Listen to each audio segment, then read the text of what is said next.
तो दोस्तों नमस्कार, मैं हूं अनिल और रेसलिंग सुपर धमाल में आपका स्वागत है।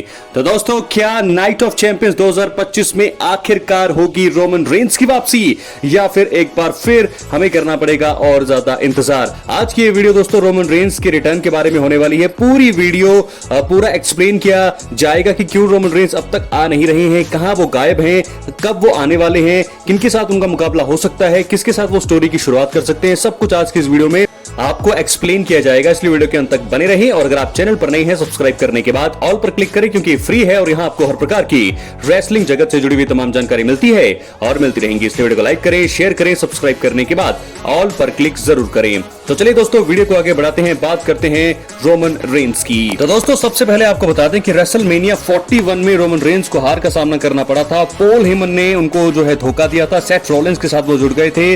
रेसलमेनिया 41 के बाद रॉ के पहले एपिसोड में रोमन रेंस पर ब्रॉन ब्रेकर ने हमला किया।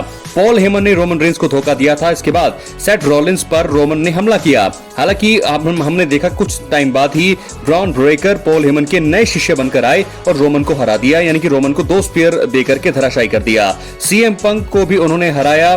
पंक को भी पॉल हेमन ने रेसलमेनिया में धोखा दिया था।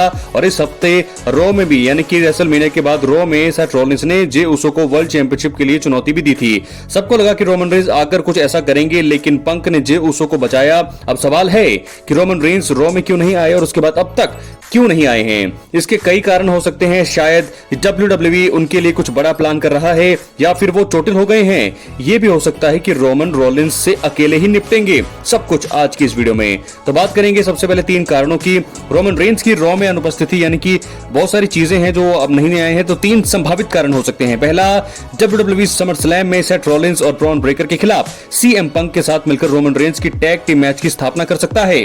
दूसरा, रेसलमेनिया 41 या उसके बाद के रॉ के एपिसोड के दौरान लगी मामूली चोटों से उबरने के लिए अभी रोमन रेंस आराम कर रहे हैं। दूसरा ये, और तीसरा हो सकता है कि WWE रोमन रेंस और सेथ रॉलिंस के बीच एक दूसरे के खिलाफ एक कहानी बना सकता है, क्योंकि हमें लगता है कि समर स्लैम में इन दोनों के बीच एक मुकाबला हो सकता है। दोस्तों, रोमन रेंस के फैंस उनकी वापसी का इंतजार कर रहे हैं। देखना होगा कि WWE उनके लिए क्या प्लान करता है। क्या वो समर स्लैम में सीएम पंक के साथ मिलकर रॉलिंस और ब्रॉन ब्रेकर को हरा पाएंगे या फिर वो रॉलिंस से अकेले ही निपटेंगे। ये तो आने वाला वक्त ही बताएगा, लेकिन इतना तो तय है कि रोमन रेंस की वापसी WWE के लिए एक बड़ा इवेंट होगी। उनके फैंस उन्हें फिर से रिंग में देखने के लिए पूरी तरह से दोस्तों बेताब हैं। फैंस कर रहे हैं लंबा इंतजार। WWE हमेशा अपने दर्शकों को सरप्राइज देता रहता है। रोमन रेंस की गैर मौजूदगी भी एक सरप्राइज है, लेकिन इस सरप्राइज के पीछे क्या राज है ये जल्द ही पता लगेगा।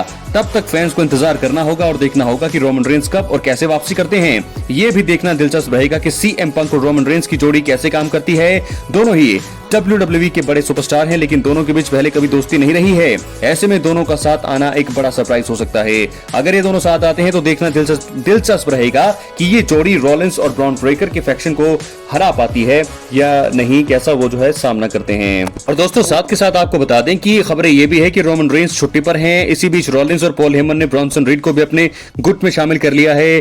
टॉमी कार्लुची ने द लास्ट वर्ल्ड पर बात करते हुए कहा है कि रोमन रेंस जब वापसी आएंगे तो उनके साथ कुछ और लोग भी आ सकते हैं। उन्होंने कहा, मुझे नहीं पता कि ये सब कहां जा रहे हैं। मुझे लगता है कि ये वाइजमैन वाला मामला कुछ समय तक चलेगा।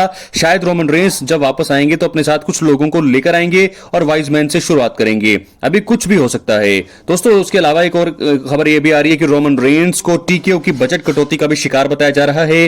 टीकेओ कंपनी के खर्चों को कम करने की कोशिश कर रही है, इसलिए उन्होंने कार्लिटो, सोनिया डेविल और कार्मेलो जैसे कई WWE सुपरस्टार्स को रिलीज कर दिया है। कार्मेलो नहीं दोस्तों, यहां पर कार्मेला जो एक वुमन रेसलर हैं। खबरें हैं कि रोमन रेंस को भी निकाला जा सकता है। हालांकि लूचा लिब्रे ऑनलाइन के यूगो सेवानोचिन का कहना है कि टीकेओ रोमन रेंस को नहीं निकालेगा, लेकिन वे उनके साथ $15 मिलियन के मौजूदा डील पर फिर से बात करना चाहते हैं। सेवानोविच ने कहा वे उसे पूरी तरह से नहीं निकालेंगे, लेकिन उसे अब $15 मिलियन हर साल नहीं मिलेंगे।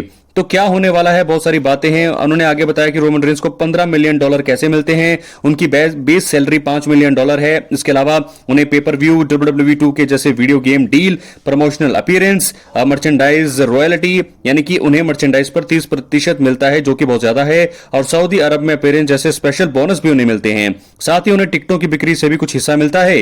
इन सबको मिलाकर उन्हें $15 मिलियन हर साल मिलते हैं। टीकेओ का कहना है कि रोमन रेंस अब फुल टाइम नहीं है, इसलिए उन्हें इतना ज्यादा पैसा क्यों दिया जाए, इसलिए वे उनके साथ डील पर फिर से बात करना चाहते हैं। टॉमी कार्लुचो ने पहले भी कहा था कि टीकेओ की पॉलिसी के कारण रोमन रेंस को अपनी सैलरी में बड़ी कटौती करवानी पड़ सकती है। तो दोस्तों क्या होने वाला है, क्या ये सारी चीजें होंगी? अगर ऐसा होता है तो यही कारण मुझे लगता है कि रोमन रेंस वापसी नहीं कर रहे हैं, क्योंकि अगर ऐसा नहीं होता तो रोमन रेंस की वापसी अब तक तो हो चुकी होती। तो ऐसे में नहीं हो रही है रोमन रेंस की वापसी।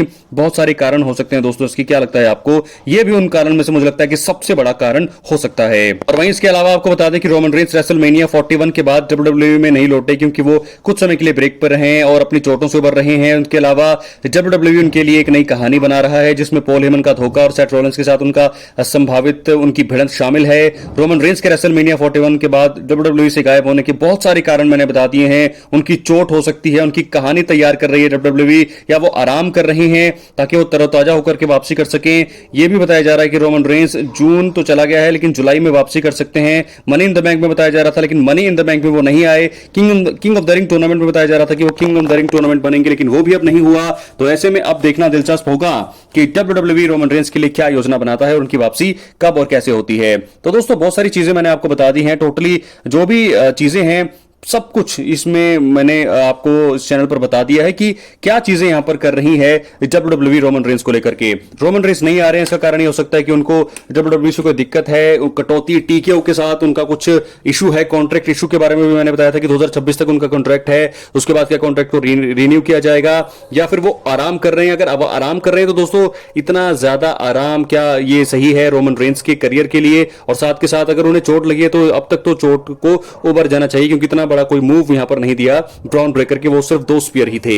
उसके बाद रोमन रेंस अगर नाइट ऑफ चैंपियंस में भी नहीं आते हैं तो दोस्तों ये देखना होगा कि अब जो है इंतजार की जो घड़ियां हैं पूरी तरह से खत्म ही है। इंतजार की घड़ियां खत्म होनी चाहिए, क्योंकि रोमन रेंस का मिस होना डब्ल्यूडब्ल्यूई को और भी ज्यादा कमजोर बना रहा है पेपर व्यू के मामले में, हर एक शो के मामले में, और फैंस बहुत ज्यादा मिस कर रहे हैं रोमन रेंस को। अगर रोमन रेंस नहीं आएंगे तो डब्ल्यूडब्ल्यूई बहुत ज्यादा कमजोर यहां पर दिख रही है। रोमन रेंस जो है एक बहुत बड़े सुपरस्टार हैं जो बहुत सारे टिकट बिक्री करवाते हैं, साथ के साथ मर्चेंडाइज सेल्स, प्रमोशंस, हर चीज में रोमन रेंस का सबसे बड़ा हाथ रहता है। तो ऐसे में अगर रोमन रेंस अभी भी वापसी नहीं कर रहे हैं तो सबसे बड़ा नुकसान उनको तो है ही, लेकिन डब्ल्यूडब्ल्यूई उनकी व्यूअरशिप और हर एक चीज के मामले में जो इंटरेस्ट है लोगों का वो भी पूरी तरह से खत्म हो सकता है रोमन रेंस के ना आने से। तो क्या है आपकी राय? अपनी राय कमेंट बॉक्स में जरूर दें। क्या कारण है, और अब क्या समरस्लैम 2025 में वो वापसी करेंगे या उससे पहले आएंगे? क्या वो नाइट ऑफ चैंपियंस में आएंगे?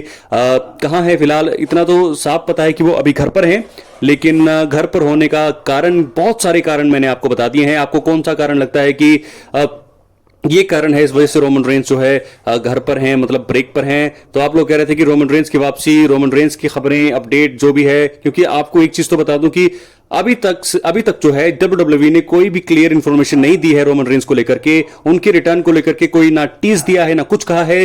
तो डब्ल्यूडब्ल्यूई की तरफ से मैं आपको बता दूं कि ये एक सरप्राइज रखा जा रहा है रोमन रेंस का सबसे बड़ा रिटर्न। तो किसी इवेंट में ही होना चाहिए, रॉ या स्मैकडाउन में भी हो सकता है, लेकिन अगर किसी बड़े इवेंट में होता है रोमन रेंस का रिटर्न तो ये एक त्योहार होता है। और ऐसे में अब नाइट ऑफ चैंपियंस एक अगला इवेंट है जो 28 जून को होगा, तो ऐसे में रोमन रेंस की वापसी की अटकलें वहां भी लगाई जा रही हैं। उसके बाद अगर वहां भी वो नहीं आते तो 12 जुलाई को सैटरडेज नाइट मेन इवेंट है, और उसके बाद तो फिर एक सबसे बड़ा इवेंट है समर स्लैम 3 अगस्त को। तो और पहली बार समर स्लैम 2 नाइट्स का होने वाला है, तो ऐसे में रोमन रेंस का वहां होना तो बनता है। तो ऐसे में देखना होगा कि क्या पॉलिसी है, क्या नियम है, क्या कहानी है, क्या ट्विस्ट है जो यहां पर डब्ल्यूडब्ल्यूई देख रही है रोमन रेंस के साथ। कटौती, सैलरी में, कॉन्ट्रैक्ट इशू सारे मैं आपको पहले ही बता चुका हूं। तो ऐसे में दोस्तों क्या लगता है आपको? आप बस इंतजार करिए, कभी भी सरप्राइज रिटर्न मिल सकता है, लेकिन इतना इंतजार जो है अब फैंस को करने की आदत नहीं रही है, क्योंकि एक तो वो अब अनडिस्प्यूटेड चैंपियन भी नहीं है, और ऐसे में जो चीजें इस समय बड़ी जल्दी चल रही है डब्ल्यूडब्ल्यूई में, तो वो सारी चीजें देखकर भी रोमन को अब आना चाहिए। अपनी राय कमेंट बॉक्स में जरूर, चैनल पर नए सब्सक्राइब करें दोस्तों। मिलते हैं अगले वीडियो में, बहुत बहुत धन्यवाद।